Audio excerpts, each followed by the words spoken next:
우리의 기도와 눈물과 고통을 아시는 하나님 아버지께서 내가 너를 사랑하노라 축복한다고 하시는 말씀을 믿고 우리는 눈을 들어 주님만 바라보는, 하나님만 바라보는 우리가 되기 원합니다.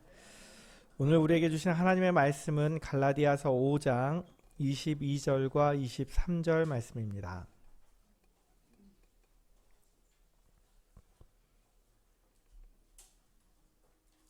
신약성경 갈라디아서 5장 22절과 23절 말씀 우리 같이 합독하시겠습니다. 오직 성령의 열매는 사랑과 희락과 화평과 오래 참음과 자비와 양성과 충성과 온유와 절제니 이 같은 것을 금지할 법이 없느니라. 아멘. 오늘은 사순절 첫 번째 주일입니다. 제가 수요일에 사순절의 의미에 대해서 말씀을 드렸는데 안 들으신 분이 훨씬 더 많으셔서 잠깐 사순절에 대해서 말씀을 드리려고 합니다. 원래 초대교회는 매 주일을 그 부활을 위한 잔치날로 삼고 예배를 드렸습니다. 그래서 매 주일을 작은 부활절이다. 그래서 리를 이스터라고 불렀고요. 주님이 부활하신 날을 큰 부활절이다 해서 빅 이스터라고 불렀습니다. 초대교회는 특별히 부활절에 그리스도와 함께 죽고 새 생명으로 다시 태어나 하나님 안에서 참 자유함을 얻는 것, 죄의 종에서 벗어나 의의 종으로 다시 태어나는 부활을 경험하는 것이 세례라고 생각을 했습니다. 그래서 부활절에 세례식을 베풀었습니다. 주님의 죽으심과 부활을 기억하기 위해서 세례 받는 사람들에게 예수님께서 무덤에서 계신 시간을 40시간으로 잡고 있습니다. 그래서 금요일과 토요일 금식을 하게 하고 토요일 밤에는 철야를 하게 한 이후에 이제 새벽 동틀 무렵 닭이 울기 전에 세례자들이 가서 물속으로 들어가서 내가 죽는 것을 경험하고 물 밖으로 나오면서 주님과 함께 부활하는 것을 경험하는 세례식을 베풀었습니다. 처음에는 40시간 정도 금식하게 했는데요. 이것 갖고 좀 부족하지 않겠느냐, 고난주간을 우리 금식해야 되지 않겠느냐 해서 6일로 늘어났다가 그래도 1년에 365일에 11조 36일 정도는 해야 되지 않겠느냐 라고 했다가 4세기에는 40일을 이제 사순절로 지키자라고 이제 결정이 되었습니다. 그런데 이 40일 동안에 주일은 빼고 40일을 했습니다. 그 이유는 무엇일까요? 주일날은 아까 어떤 날이라 그랬어요? 작은 부활절. 예수님 부활하신 날이기 때문에 기쁨으로 임해야 되기 때문에 우리가 고난보다는 기쁨의 날이기 때문에 주일을 빼고 40일을 하자. 40일을 계산했더니 수요일부터 시작합니다. 그래서 이 제2수요일로부터 시작해서 사순절이 시작되는데요. 이 로마 교회가 경건하게 보내기 위해서 여러 가지 일들을 하는데 우리가 주님의 고난을 생각하게 된다면 우리가 금해야 될 것이 있지 않겠느냐. 그래서 많은 것들을 금하게 하는데 원래 사순절의 의미는 무엇이냐면 세례 받는 사람들이 기쁨으로 부활을 경험하도록 하는 기간이었어요. 이것을 위해서 준비하는 기간이었어요.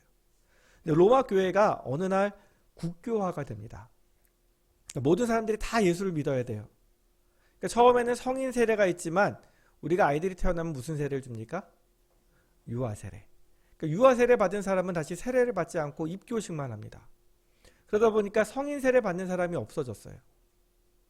그러니까 이 부활절에 세례를 위해서 준비했던 그 개념은 점점 유명무실해지고, 그 다음에 어거스틴이라는 사람이 나와서 이 예수님의 고난에 대해서 이 사순절 기간 동안 우리가 모두 동참해야 되지 않겠느냐. 그래서 이 사순절에 예수님의 고난의 의미가 강해지기 시작했습니다. 그러니까 기쁨은 사라지고 무엇만 남으면 고난만 남았어요. 그럼 예수님의 고난을 기억한다면 우리가 어찌 기쁘고 행복하게 지낼 수 있겠느냐. 절제하자. 그래서 부부간의 관계도 맺지 말고, 사람들이 뭘 먹으면 좋아하냐, 고기를 먹으면 좋아하니까 고기도 먹지 말고, 그 다음에 가급적이면 금식하고, 이것을 주장하게 되었어요. 그러니까 사람들이 사순절만 시작하면 모든 기쁨이 다 사라지는 거예요. 부부관계도 없어지고 고기도 마음대로 못 먹고 맛있는 음식도 못 먹고. 그러니까 사람들이 어떻게 생각하냐면 그러면 이 부활절이 오기 전에 우리가 신나게 먹고 마시고 즐기자. 그래서 시작된 게 무엇이냐면 카니발입니다. 이게 사육제라는 뜻인데 이제 고기여 안녕이라는 뜻이거든요. 우리가 잘 아는 카니발이 어디 카니발이에요? 브라질의 리오 카니발. 거기 보면 뭐 여자들이 옷 야하게 입고 나와서 춤추고 막 이러죠. 그리고 사람들이 밤새 술 먹고 놀아요. 그리고 그 다음 날이면 다 어디로 가냐면 성당으로 가는 거예요. 거기 가서 내가 그 전날까지 지었던 죄를 모두 다 고해성사를 하면 다 용서받는 거예요. 그러니까 모든 카니발들은 시작되는 날은 달라도 끝나는 날은 사순절 전날, 기름진 화요일 날 끝나요. 그리고 수요일 날은 가서 다 회개를 하는 거예요. 그럼 다 용서해 준다니까. 그러다 보니까 사람들이 이 사순절을 지키기 위해서 더 문란하게 사는 거예요. 그래서 장로교를 창시한 깔뱅은 이게 맞지 않다. 신앙인의 자세가 아니다. 그렇기 때문에 사순절이나 제수요일을 그렇게 지내면 안 된다. 차라리 우리가 이 기간 동안 하나님 앞에서 검소하게 지내야 되지 않겠느냐. 그래서 금식을 하기보다는 차라리 내가 먹는 것에 대해서 절제를 하고 그 다음에 절식을 하는 게 맞다. 그래서 깔뱅은 금식 자체가 문제가 있다고 이야기는 하지 않지만 우리가 평소보다 이 사순절 기간에 더 절제할 것을 이야기합니다. 금식에는 세 가지 요소가 있는데 때, 그 다음에 음식의 질, 양에 대해서 우리가 생각을 해봐야 된다. 그래서 때는 무엇이냐면 금식하는 목적에 따라서는 적당한 때에 음식을 먹지 않고 기도하는 것이 옳다. 근데 특별한 목적이 아니라고 한다면 음식의 질을 조절하는 거예요. 내가 일부러 맛있는 것을 찾아 먹거나 더 좋은 것을 먹거나 하지 말고 검소하게 먹어라. 음식의 양에 대해서는 평상시 많이 먹었다면 이 기간만큼은 예수님의 고난을 생각하면서 좀 적게 먹어야 우리가 옳다라고 이야기를 하고 있습니다. 음식은 우리가 필요해서 먹는 거예요. 즐기려고 먹는 게 아니라 이 기간만큼은. 그래서 깔뱅은 이런 것들을 이야기합니다. 지난 수요일부터 사순절이 시작되었습니다. 나를 위해 고통당하신 예수님에 대해서 우리가 묵상하자고 많이 이야기하죠. 예수님의 고난만을 생각한다면 우리는 이 사순절 기간이 굉장히 슬퍼지고 힘들어집니다. 이거는 반쪽짜리예요. 원래 사순절은 무엇 때문에 시작했어요? 부활의 기쁨을 누리기 위해서. 그래서 나를 잠시지만 절제하고 금식하면서 부활의 기쁨을 누리기 위해서 시작한 것이에요. 그렇기 때문에 우리는 부활의 기쁨과 예수님의 고난을 다 생각해야 됩니다. 그래서 이 사순절 기간에 나를 절제하면서 하나님이 기뻐하시는 일이 무엇일지 생각해 보아야 합니다. 오늘 말씀해 보면 성령의 열매가 나옵니다. 성령의 열매는 몇 개일까요? 자, 9개라고 생각하시는 분. 아무도 안 계세요? 1개라고 생각하시는 분. 이것도 아무도 안 계세요? 그럼 몇 개예요? 아까 1부 때는 여쭤봤더니 대답 잘 하시던데. 우리가 9개라고 생각하실지 모르지만 실은 원어에 보면 성령의 열매는 1개입니다. 1인칭 주격 남성 단수 명사로 되어 있어요. 근데 성경에 보면 우리가 읽었듯이 사랑, 희락, 화평, 오래 참음, 자비, 양성, 충성, 온유, 절제. 몇 개요? 그래서 우리가 9개라고 생각하지만 이거는 9개가 아니고 9가지예요. 한번 제가 설명을 드리고자 하면 자, 이게 사과라고 생각해 보세요. 그럼 사과는 몇 개 있어요? 제가 들고 있는 건 몇 개예요? 1개. 그러면 이 사과는 한 가지 성분으로 되어 있을까요? 아니겠죠? 제가 그래서 사과를 찾아봤더니 품종에 따라 다 다르긴 하지만 기본적인 이 성분은 같다고 합니다. 주 성분은 탄수화물이고 13에서 16%의 당분, 이게 사과가 얼마나 맛있느냐에 결정되겠죠. 0.2에서 0.6%는 단백질, 0.2에서 0.5%는 지방질, 그 다음에 비타민 A, C, 칼슘, 칼륨, 나트륨, 인, 유황, 염소, 철, 뭐 이외에도 많은 성분들이 들어있어요. 사과 하나에 많은 것들이 녹아있어요. 이것처럼 성령의 열매에는 많은 것들이 녹아져 있는데 그것이 9가지예요. 이 9가지는 어떻게 보면 하나님의 성품이에요.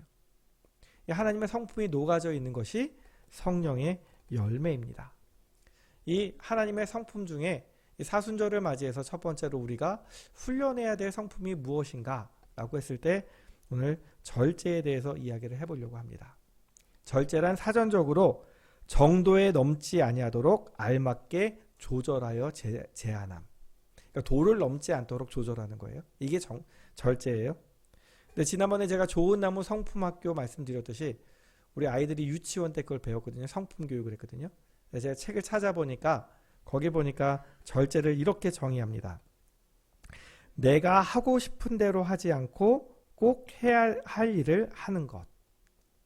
내가 하고 싶은 대로 하지 않고 꼭 해야 될 일. 그러니까 내가 하고 싶은 대로 하지 않고 꼭 해야 되는 일이 무엇이겠어요? 하나님이 기뻐하시는 일을 하는 것이 절제입니다. 자, 절제에 대해서 여러 가지 명언들이 있는데 제가 읽어드리면 루시우스 세네카라는 사람이 이렇게 얘기했습니다. 자신을 절제하는 힘을 가진 사람이 강한 사람이다. 플라톤은 절제는 최대의 승리다.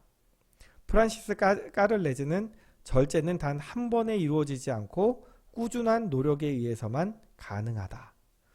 또한 칼 힐트는 나 자신을 극복하는 것이 남에게도 이기는 것이다.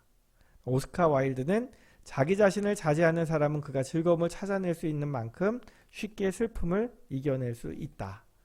그다음 마지막 프란시스 베이컨은 행복할 때의 미덕은 자제, 절제이고 역경에 처했을 때의 미덕은 인내이다. 많은 이야기들이 있어요. 근데 잠언, 성경은 뭐라고 이야기하냐면 자기 마음을 제어, 절제하지 아니하는 자는 성읍이 무너지고 성벽이 없는 것 같다. 자, 성이 있어요.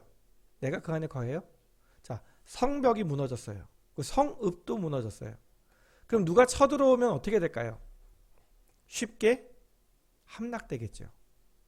그러니까 내 마음을 절제하지 못하는 사람은 나에게 다가오는 유혹에 대해서 쉽게 무너지는 사람입니다. 그러니까 나를 유혹하고 나를 망가뜨리는 그 습관들에 굴복해서 내 스스로 내 몸과 정신을 망치는 사람이 절제하지 못하는 사람입니다. 절제라는 것이 쉽지 않죠. 올 연초에 내가 올해는 이것을 해야지라고 결심한 것 계십니까? 올해는 꼭 음식을 좀 적게 먹고 다이어트 해야지. 주로 여자분들이 많이 하시죠? 남자분들은 금주와 금연을 해야지. 아이들은 핸드폰 좀 적게 하고 게임 좀 그만 좀 해야지. 잘 됩니까? 대답들이 없으시네요. 우리가 많은 것들을 결심하지만 그 결심 중에 대부분 다 절제하고 관련된 겁니다. 근데 우리는 이 결심이 오래 가지 못해서 작심삼일이라 그래요. 그죠? 프란시스 까를레즈의 말처럼 이게 한 번에 되지 않아요. 그렇기 때문에 꾸준히 노력하고 훈련해야 되는 것이 절제입니다. 그래서 어렵습니다. 많은 사람들이 절제를 못하니까 중독됐기 때문에 어쩔 수 없어라고 이야기합니다. 술, 담배 좋아하시는 분들이 뭐라고 얘기하는 줄 아세요? 술, 담배 끊는 사람은 독한 사람들이야. 그 사람들하고 뭐 하지 마요? 상종하지 마. 그랬더니 어떤 분이 이렇게 얘기하시더라고요. 술, 담배가 내 몸에 안 좋잖아요. 독이잖아요. 내 몸에 독이 들어오는 것을 꾸준히 하는 사람이 독한 사람이에요? 아니면 그걸 끊는 사람이 독한 사람이에요? 독이 되고 안 좋은 걸 알면서도 꾸준히 하는 사람이 더 독한 사람이에요. 그죠? 그런 사람들하고 상종하시면 안 돼요. 우리는 절제를 훈련하고 노력하기보다 이게 쉽게 그것에 무릎을 꿇습니다. 중독에 대해서 우리가 위험하다는 거 알고 있어요. 술 많이 먹으면 가정의 평화가 깨어지는 경우가 많아요. 절제해야지 하지만 잘 되지 않아요. 근데 술보다 더 독한 것이 있어요. 뭐냐면 마약이에요. 근데 우리나라에 점점 마약에 대한 이야기들이 많이 들려와요. 한 번 빠지면 절제할 수 없고 헤어날 수 없는 늪과 같은데 그 일들에 빠지는 사람들도 있어요. 근데 이거보다 더 심각한 게 있어요.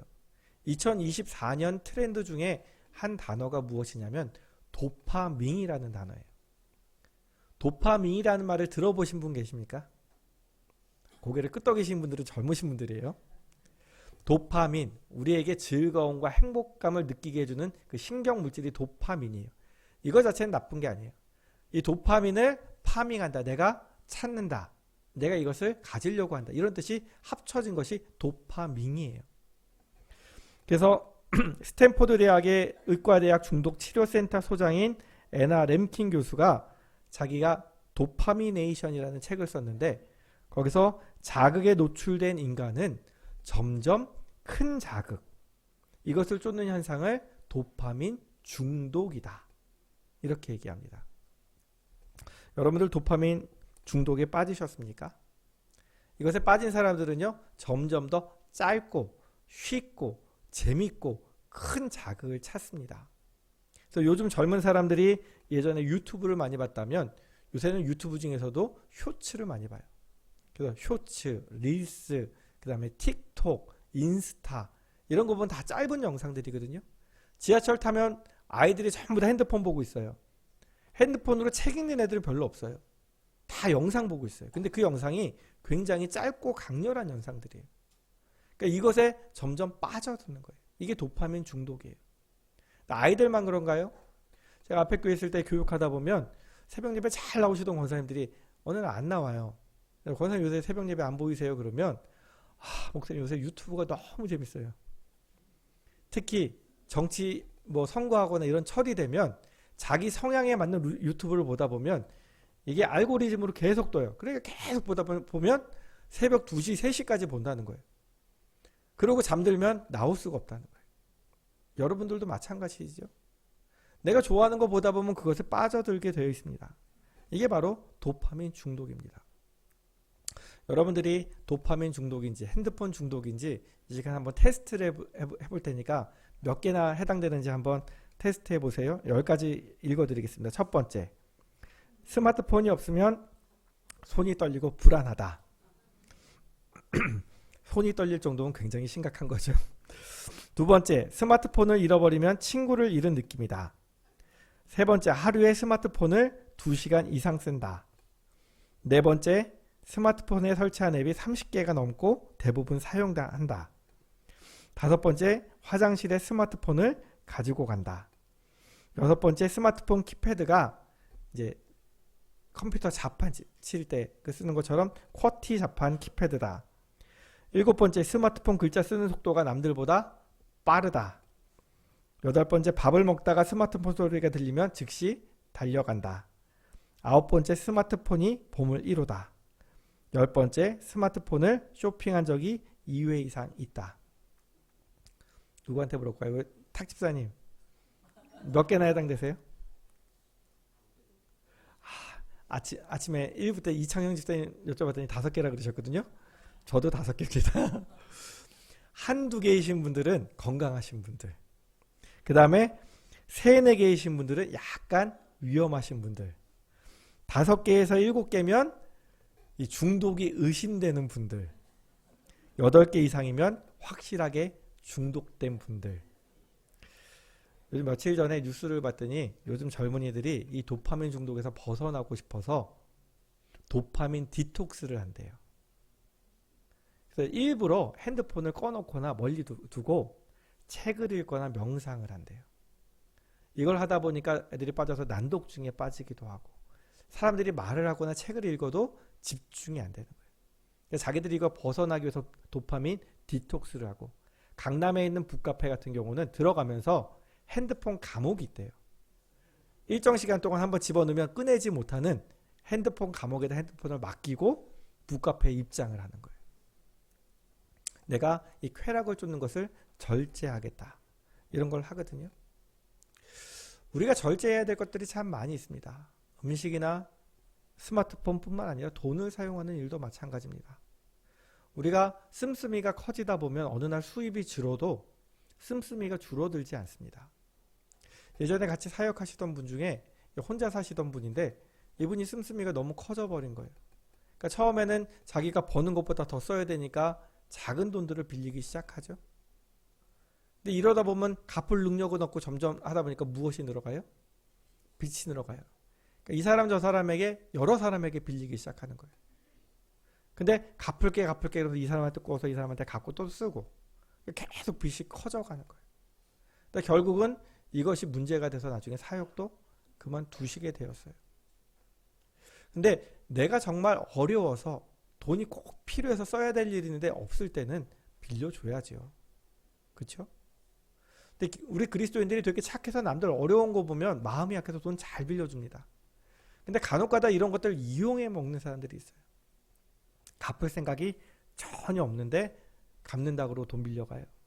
이거는 자기도 망치는 일이고 남도 망치는 일이에요. 내가 자기의 분량을 넘어가는 길이면 우리가 절제할 줄 알아야 돼요. 그렇지 않으면 우리가 큰 문제가 생기게 됩니다. 오늘 말씀해 보면 성령의 열매 중에 마지막에 절제가 있어요. 아까 말씀드렸듯이 절제는 내가 하고 싶은 대로 하지 않고 꼭 해야 할 일 하는 거. 내가 하고 싶은 대로 하지 않고 누가 원하시는 일이요? 하나님이 원하시는 일을 하는 거. 이 중에 또 하나가 무엇이냐면 말이에요. 우리 가족들을 향해서, 자녀들을 향해서, 배우자를 향해서 욱하면 어떤 말이 나와요? 좋은 말 나와요? 나쁜 말 나와요? 그런 말씀 안 하시나 보다. 욱하면 거의 100% 안 좋은 말이 나와요. 근데 말씀하고 나서 후회한 적 없으세요? 후회한 적 많죠? 어떤 분들은 이야기해요. 나는 속에 담아놓지 못한다고. 하고 싶은 얘기 다 하면서 사는 것은 내 마음대로 사는, 내 성격대로 사는 거예요. 그러나 제가 지난번에 말씀드렸죠. 우리는 성격대로 살면 안 되고 무엇으로 살아야 돼요? 성품으로 살아야 돼요. 우리가 절제할 줄 알아야 돼요. 나는 마음 편할지 모르지만 주변에 있는 사람은 다 뭐 맞았냐면 칼 맞아서 아파해요. 내 말에도 절제할 수 있어야 돼요. 우리가 이것을 훈련하는 일이 하나님이 원하시는 일이에요. 말도, 돈도, 음식도, 우리가 좋아하는 일을 쫓아가는 것도. 내가 원하는 일을 하기 이전에, 우리는 내가 원하는 말을 하기 이전에, 어떤 행동을 하기 전에 잠깐 멈추어야 돼. 이게 절제예요. 그리고 생각해 보세요. 내가 이 말을 해도 될까? 내가 이것을 해도 될까? 내가 이 행동을 하면 하나님이 기뻐하실까? 먼저 잠깐 멈추어서 생각하는 것이 절제입니다. 그리고 하나님이 싫어하실 말이라면, 남들에게 상처 줄 말이나 행동이라면 우리가 멈추는 훈련을 해야 됩니다. 우리가 하나님 앞에서 건강한 몸과 마음을 갖고 살아가기를 원하세요. 그래서 기왕이면 좋은 거 먹고, 그 다음에 이왕이면 좋은 말을 하고, 그 다음에 나쁜 습관을 버리고 좋은 습관을 가져서 절제하는 훈련을 하기를 원하고 계십니다. 그런데 아까 잠언 말씀을 읽어드렸듯이 우리가 절제가 훈련되지 않으면 사탄이 이것을 우리에게 공격합니다. 사람마다 죄 짓는 것이 다 달라요. 그죠? 자기가 약한 부분이 달라요. 어떤 사람은 말과 성질을 이기지 못해서 죄를 짓는 사람이 있고, 어떤 사람은 쾌락을 쫓는 사람이 있고, 어떤 사람은 돈 때문에, 어떤 사람은 성적인 것 때문에, 어떤 사람은 음식 때문에 죄를 짓습니다. 제가 예전에 데리고 있던 청년이 이제 제약회사에서 의사들을 이제 만나서 영업을 해야 되니까 찾아가면 의사들이 세 종류가 있대요. 돈을 좋아하는 사람, 술을 좋아하는 사람, 여자를 좋아하는 사람. 그럼 그거에 맞춰서 서비스를 한다는 거예요. 자기 제품을 팔기 위해서. 사탄도 우리에게 이런 똑같은 서비스를 하고 있습니다. 화내기 좋아하는 사람에게는 화날 상황을 만들고, 돈을 좋아하는 사람한테는 불법을 저지를 일을 만들고, 성적인 것을 좋아하는 사람은 타락할 기회를 만들고, 음식을 절대 못하는 사람에게는 좋은 음식을 해서 이 사람의 몸을 망가뜨리고. 우리가 하나님 앞에서 내 성격대로 내가 원하는 대로 살면 우리는 반드시 실패하고 넘어지게 되어 있습니다. 그렇기 때문에 우리는 절제를 훈련해야 됩니다. 우리가 살다 보면 필요한 물건들을 사게 되죠. 그러면 사용 설명서가 있습니다. 한국 사람들은 사용 설명서들을 잘 안 쓴대요. 그러나 내가 원하는 것을 얻기 위해서 물건을 산 거예요. 근데 이 물건이 내가 원하는 대로 되지 않고 자꾸 오작동을 일으켜요. 지 맘대로 막 움직여요. 그러면 여러분들 이 물건 어떻게 하시겠습니까? 반품하거나 버리거나. 하나님이 여러분들 창조의 목적에 맞게 만드셨습니다. 근데 하나님의 목적에 맞게 우리가 살지 않고 내 마음대로 자꾸 오작동을 합니다. 하나님 좋아하실까요? 싫어하실까요? 싫어하시죠? 오작동을 막는 훈련하는 게 절제입니다. 성경에 보면 절제하지 못해서 망한 사람들이 나옵니다. 이스라엘의 초대 왕이 누구입니까? 누구일까요? 사울. 그죠? 사울 왕이 처음에는 겸손하고 좋은 사람이었어요. 근데 이가 약한 것이 있었으니 칭찬 이런 거에 약했습니다. 질투에 약했어요. 하나님의 영이 떠나고 나니까 이 자기 마음을 제어할 수가 없는 거예요. 그래서 자꾸 악령에 드는 거예요. 근데 그때 누가 나타나냐면 다윗이라는 꼬마가 나타나서 절대 이길 수 없다고 생각했던 골리앗을 이긴 거예요. 근데 사람들이라도 주변에서 말 조심을 하면 되는데 딱 돌아오는데 사람들이 뭐라고 얘기해? 다윗은 천천히요. 아니, 다윗은 만만이고 사울은 천천히다. 왕이 듣다 보니까 내 이것들이 나를 만만하게 보나? 다윗이 만만이라고? 한번 질투에 사로잡히고 나니까 다윗이 너무너무 미운 거예요. 요나단이 옆에서 아무리 말려도 그 마음을 주체를 못하는 거예요. 그러니까 결국은 사울왕이 그것 때문에 파멸이 됩니다. 또 우리가 알고 있는 모세가 있죠. 민수기 12장에 보면 하나님이 모세보다 온유한 사람이 없다라고 칭찬하셨어요. 근데 이렇게 온유한 사람도 불평불만을 하는 이스라엘 백성들을 데리고 40년 동안 살다 보니 성격이 안 좋아졌나 봐요. 마지막에 사람들이 물이 없다고 불평하니까 모세가 이렇게 이야기합니다. 반역한 너희여 들으라. 우리가 너희를 위하여 이 반석에서 물을 내랴. 그 반석을 2번을 쳐요. 지팡이로. 자기 화를 사귀지 못하고 승질을 부려요. 그랬더니 하나님이 이렇게 말씀하세요. 너희가 나를 믿지 아니하고 이스라엘 자손의 목전에서 내 거룩함을 나타내지 아니한 거로 너희는 이 회중을 내가 그들에게 준 땅으로 인도하여 드리지 못하리라. 하나님에 대해서 불평하는데 너희를 위해서 불평하는 것처럼 하나님이 물을 주실 건데 마치 우리가 나와 아론이 물을 주는 것처럼 또한 하나님이 한 번 치라고 말씀하셨는데 자기 화를 이기지 못하고 2번 치는 모습을 보면서 하나님의 거룩함을 나타내지 못했다고. 40년 동안 그렇게 고생했는데 어딜 못 들어가요? 가나안 땅에 못 들어가요. 절제하지 못해서. 삼손은 정욕을 절제하지 못해서 들릴라에게 빠졌다가 비참한 놀이개가 됩니다. 하나님께서는 이를 사사로 세우시기 위해서 남들보다 뛰어난 힘도 주시고 능력도 주셨는데 그것을 제대로 활용도 못 해보고 놀이개감이 됩니다. 하나님의 마음에 합한 사람이 누구예요? 다윗. 이 다윗이요 마지막에 자기 정욕을 주체하지 못해요. 밧세바를 보고 범하고 나니까 자기 자녀들 간에 칼부름이 일어나고 아들은 자기에 대해서 반역하는 것을 경험하게 됩니다. 우리가 해야 될 일을 하지 않고 내 마음대로 내 마음과 욕심을 절제하지 못하면 분명히 큰 화를 당하게 됩니다. 우리의 삶 속에서도 마찬가지죠. 절제하지 못해서 해를 입는 경우가 많이 있고 그때 조금만 더 참을 걸 하는 마음을 가질 때도 많이 있습니다. 반면에 절제해서 하나님께 쓰임받은 사람들이 있습니다.